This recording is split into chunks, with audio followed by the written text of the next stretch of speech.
The Route 74 bridge connecting Dover and Warrington Townships in York County is now under construction with detour signs miles before the bridge. Businesses say they're feeling the impact of the detours. Fox 43's Colin Ennis spoke with a restaurant owner trying to keep the lights on despite slowing traffic.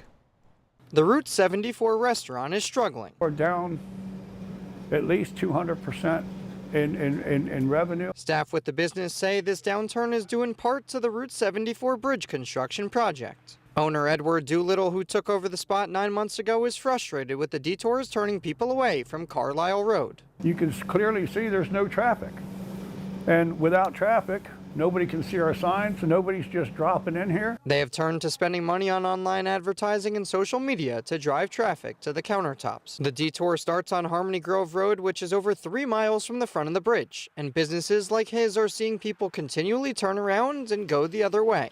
They cut off all of our traffic and they're routing everybody the whole way around us. It's just wrong.